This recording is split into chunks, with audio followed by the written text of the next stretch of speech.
Good morning guys. গতকালের train থেকে নেমে আমরা কালকা স্টেশন ছেড়ে এখন যাচ্ছি টয় ট্রেন ধরতে। এই যে টয় ট্রেন আমাদের দাঁড়িয়ে আছে স্টেশনে। টয় ট্রেনে আমাদের সিটে ওঠার পর টয় ট্রেনে ভিউ দেখতে দেখতে আমরা যাচ্ছি সিমলা। টয় ট্রেনের ভিতরটা এক্সপ্লোর করাও দরকার। টয় ট্রেনের খাবার খেয়ে ব্রেডে এক গাদা বাটার লাগিয়ে একটা চা খেয়ে টানা অনেকক্ষণ ঘুম দেওয়ার পর আমরা পৌঁছে গেলাম স্টেশনে। টয় ট্রেনকে শেষবার দেখার পর আর নিজেকেও একবার দেখার পর গাড়িতে উঠে পড়লাম। ভিউ দেখতে দেখতে আমরা হোটেলে পৌঁছে এলাম।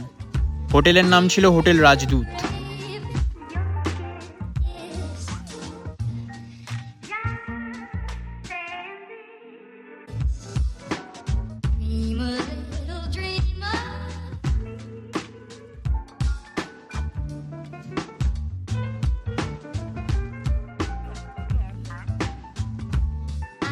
হোটেলে ঢুকে ফ্রেশ হয়ে আমরা বেরিয়ে পড়লাম লাঞ্চ করতে।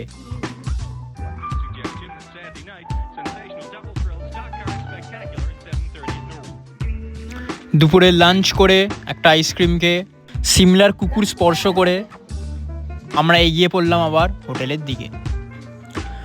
হোটেলে ঢোকার আগে কয়েকটা জিম ইকুইপমেন্ট দেখতে পেয়ে তাতে একটু লাফালাফি করলাম। কিছু কিছু জিনিস বুঝতেও পারছিলাম না, তাই বেশি বুদ্ধি না ব্যবহার করে দাদুকে ব্যবহার করলাম।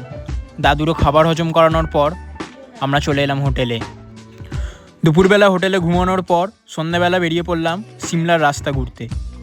একটা কফি আর মোদিজির বিস্কুট খেয়ে আমরা চলে এলাম হোটেলে। আবার ডিনারে বেশ অনেক রকম অপশান ছিল, সব কিছুই অল্প অল্প করে নিয়ে বসে বললাম খেতে। গাইস, ডিনার ডান। কালকে সকালে আবার বেরোতে হবে। এখন যাচ্ছি শুতে। Good night, tata.